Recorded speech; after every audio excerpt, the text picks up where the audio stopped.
Hi, hello, salut, bonjour. I hope you're doing very well from wherever you're watching us at this moment on this beautiful day that the Lord has made. But we know we can't just rejoice and be glad as we continue to follow developments in the Republic of Cameroon, especially following the presidential elections that took place on October 12, 2025.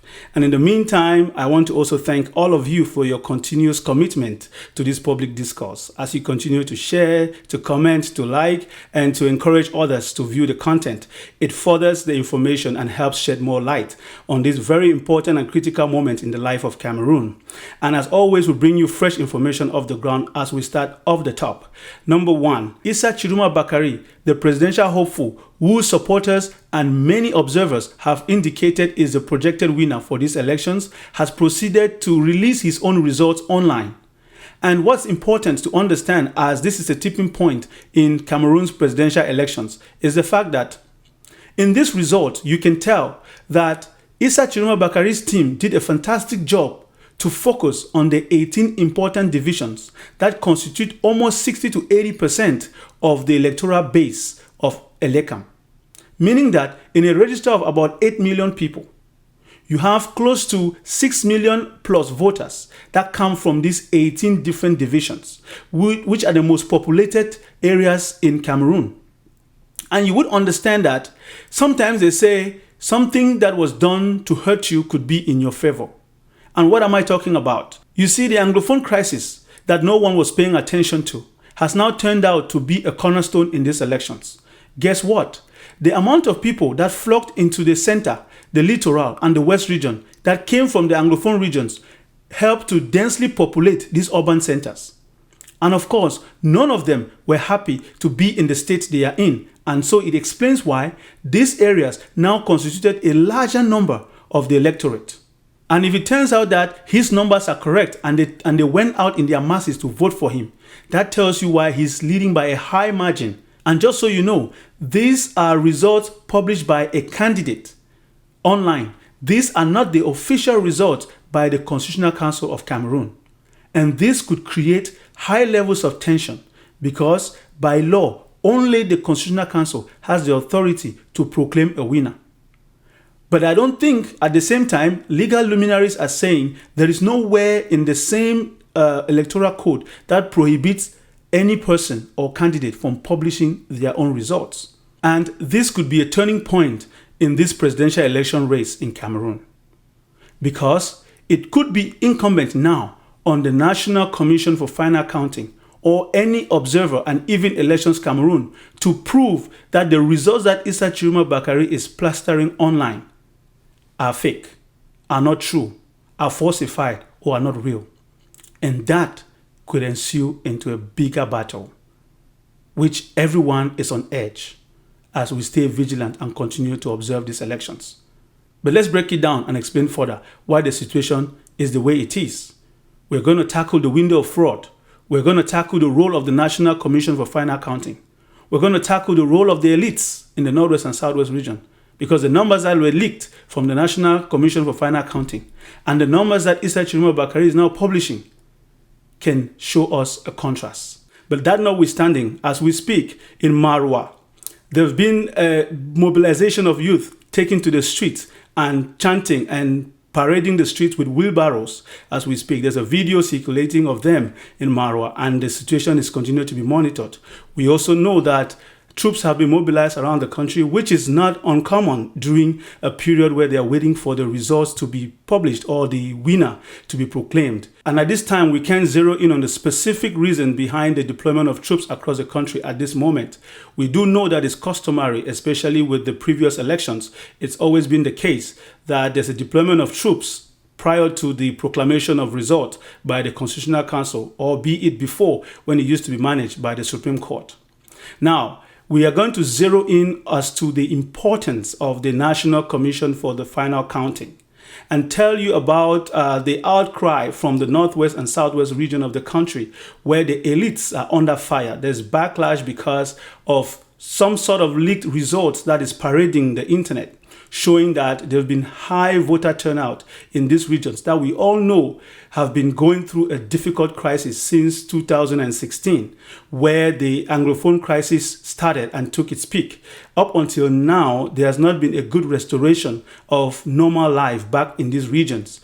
A few urban centers can experience a little bit of population increase, but in the rural areas where there's even bad roads and it's difficult to access, it turns out that according to the leaked results that are on the internet at the moment, probably said to have been coming from the National Commission of Final Counting in Yaoundé, indicates a high voter turnout and a massive victory for the ruling CPDM party.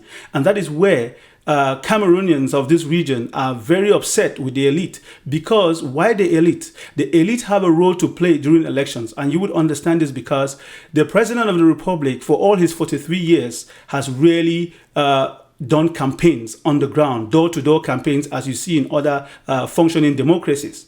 There's not been door-to-door campaigns or even seeing the leader on the field deploying himself.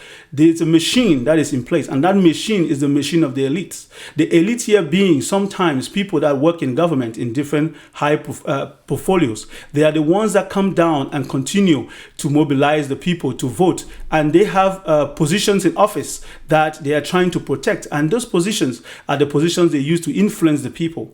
And therefore, in this instance, there is widespread allegation that the elites were bribing the chairpersons of the electoral commissions. And these widespread allegations are not just a common thing within the Anglophone or the Northwest and Southwest regions. It's across the country based on previous elections. And the outcry we see now is more because these areas have been deserted following the crisis that ensued in 2016. And up until date, there's not been a proper restoration and back to normal life in these regions.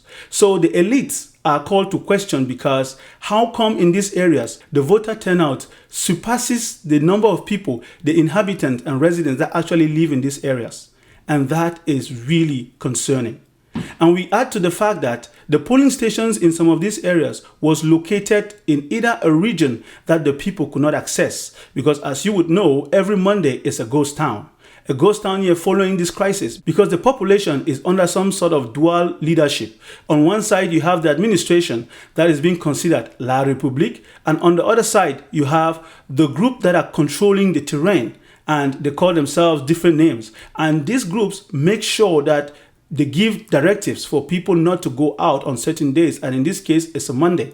But also with these elections in particular, the movement that is actually protecting the rights of the people of English Southern Cameroons based on what you already know has been a crisis. You can call a different name. It could be Ambazonia, it could be Restoration Forces. But the most important thing you should retain is the fact that the people in this region did not turn out to vote, because they also said on one side, what was the need for voting according to the leaders that were stopping them from voting? Because the different platforms that were encouraging Cameroonians to go and vote were trying to reach out to these forces to tell them to allow the people to go vote.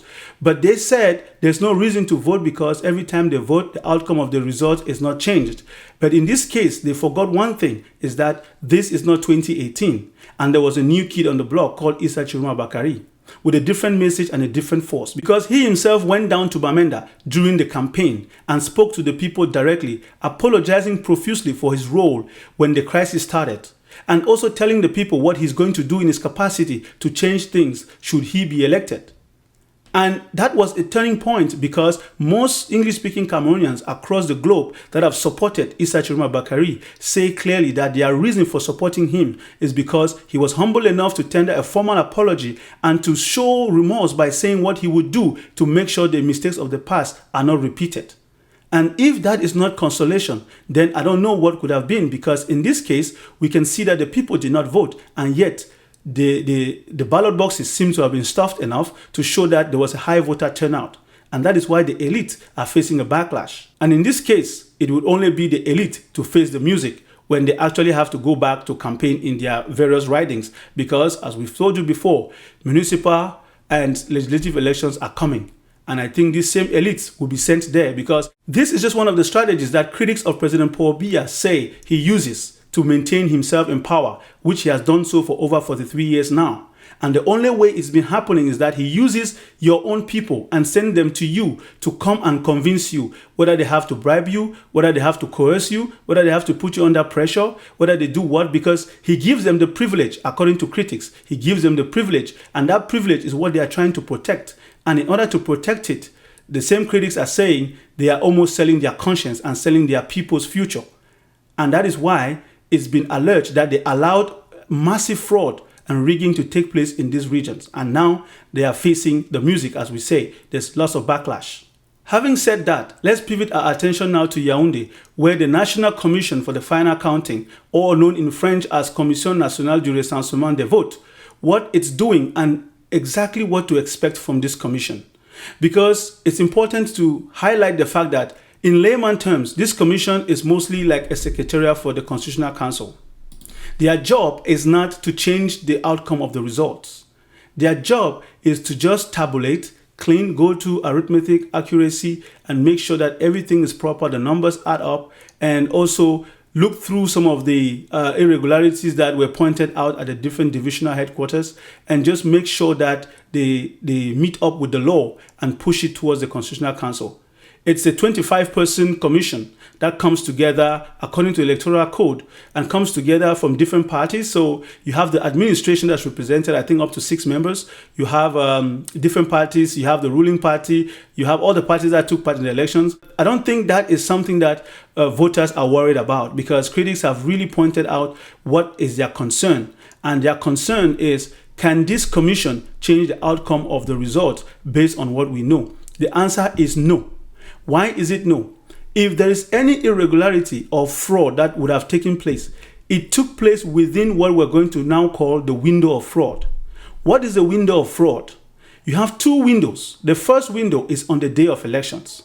The day of elections, we've had many allegations and also a plethora of evidence on the internet showing you the different instances where fraud would have happened. And those instances start with the ballot box stuffing, the chairperson of the commission not recording the call to have new people, which means if the party that are on the ballot box have not sent representatives, the president of the chairperson of the commission on that day of that polling station can call in 1 or 2 people, as long as they can read English and French, to sit and observe the vote. That wasn't done in some cases because the different procès-verbaux that have appeared don't show in what cases, especially because if the ruling party, the CPDM, is saying everywhere that there's no way Issa Tchiroma Bakary can know the result without having the procès-verbaux from all the 31,653 polling stations, there is no way, because he wasn't represented in these polling stations. Good and fine. If he wasn't represented in these polling stations and the procès-verbaux that are already right now at the National Commission for Final Counting don't have signatures showing that the president of the commission in these different polling stations where he wasn't represented put themselves on record to have called in 2 members or 3 members or whoever or whatever the number from the public, especially those that are registered on the register, to be the observers for these different parties, then that is a problem. That is why critics and observers have singled out these moments as part of the fraud that takes place during the first window of fraud.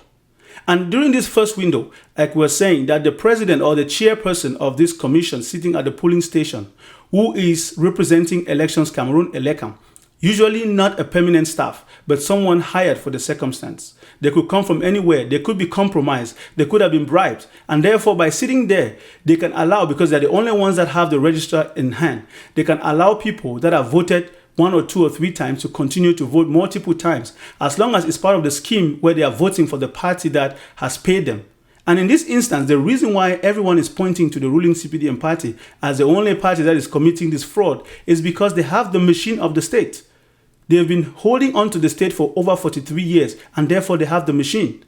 And that machine is what? Is the machine where people are scared to step out of ranks. And therefore, it explains why there's been outcry that some chairpersons of the commission sitting at a certain polling station would look into the trash can and see that the papers that are there are the papers of the CPDM party, meaning the CPDM candidate, meaning that those that are in the ballot box were those of the FSNC in this instance, and therefore start to put pressure to change the outcome of the votes in that particular polling station by either stuffing the ballot box or getting the people that are there to change the results when they put the tallies together.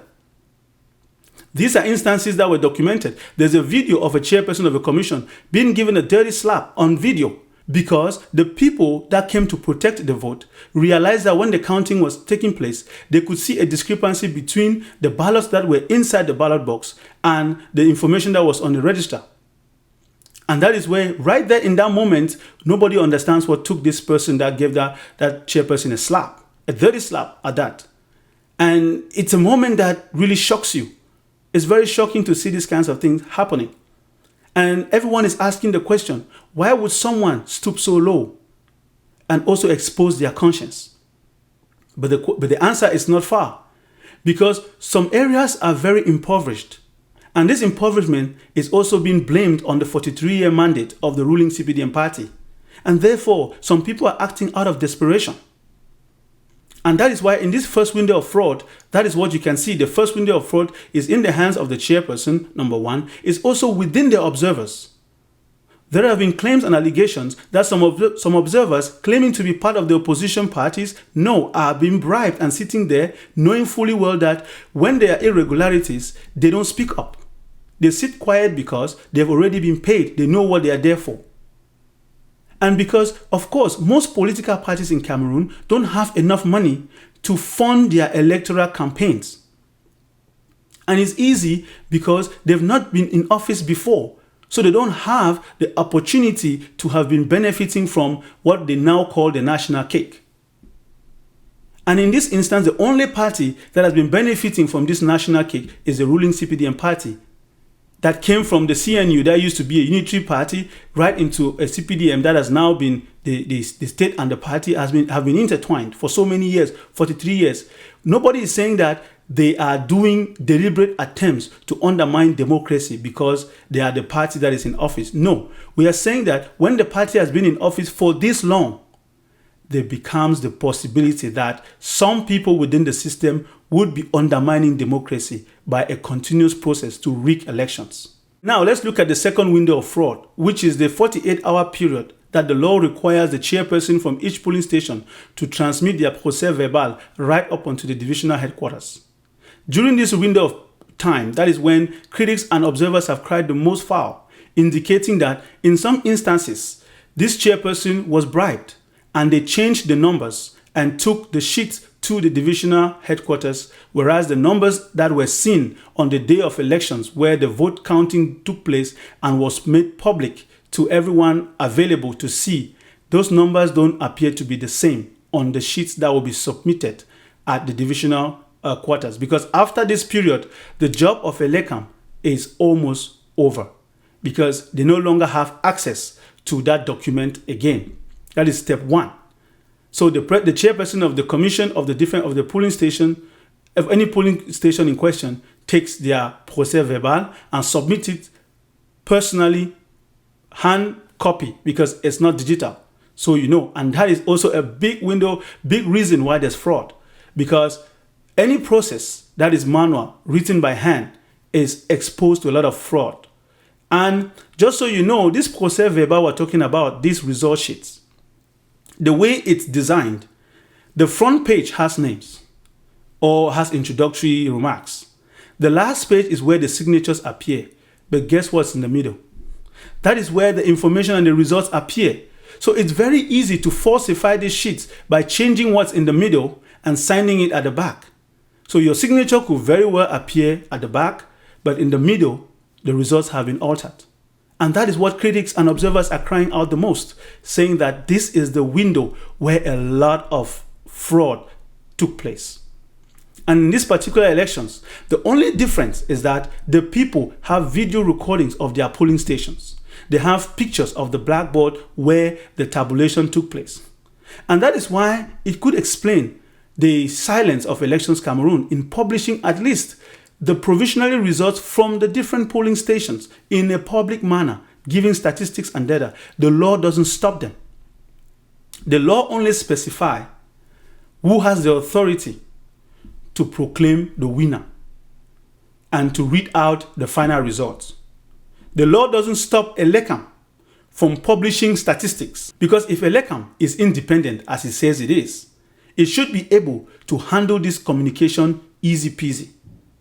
But as you know, he who pays the piper calls a tune. And that is why observers and critics are pointing to this particular window as to the window where if anything would have happened, it already happened there. And when it gets to the divisional headquarters, that is another level. Because come to think of the amount of pressure that comes in from higher ups. We are talking about a system that has higher levels of tribalistic tendencies in some cases. And officials and people that work as subordinates don't have the resources to withstand the amount of corruption that can take place. So critics are alleging that there was some high-level bribery that took place where people were offered high sums of money just to put their signature on a procès-verbal. Because mind you, when your signature appears on that procès-verbal, whatever number is in the middle doesn't matter. And at the divisional level, when it's being cleaned up, because the divisional level, they have the opportunity to review the irregularities on the field, because it's presided over by a judge in this case. So they have the authority to take a decision, more or less give legal advice, which in this case, they're advising the Constitutional Council, because the Constitutional Council has the final say. So in their report, they would advise the Constitutional Council as to what they have seen on the field, and to say, okay, based on this, and this, we advise that you do so, you do so, you do so. Because as a judge, they can do a hearing.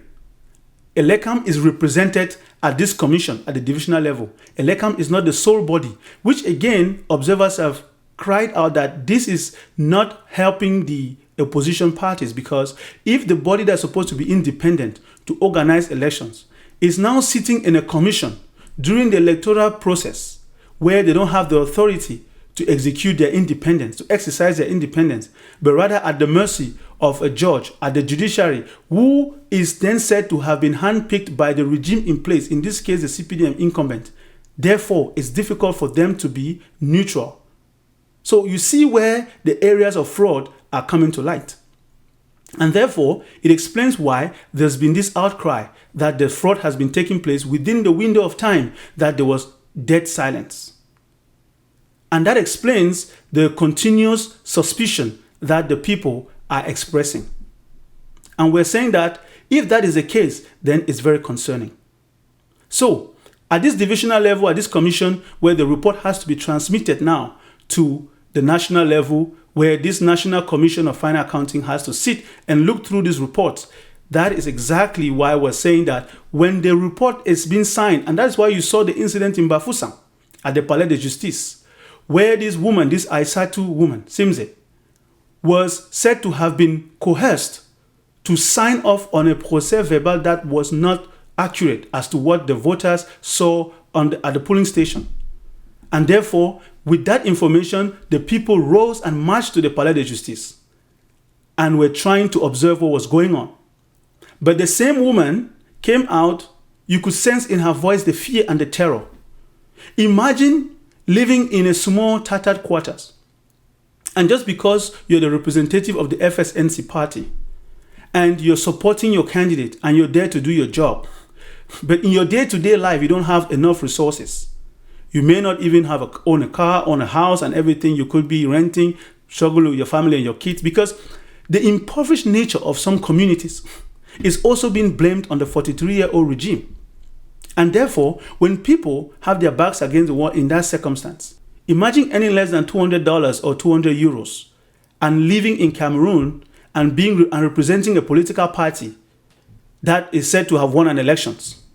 And you're being bribed huge sums of money, like maybe, let's just say $20,000, $30,000 worth on the spot.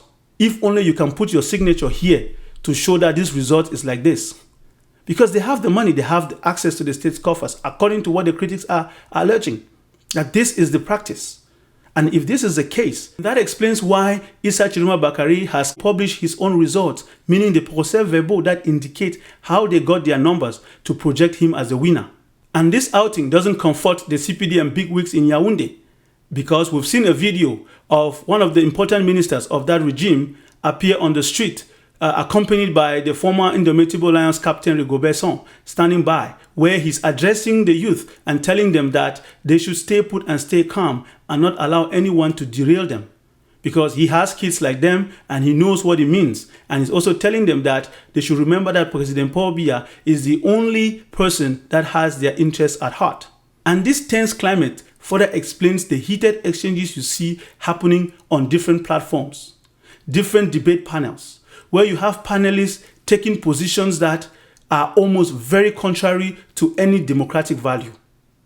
For example, we can answer some questions right off the bat.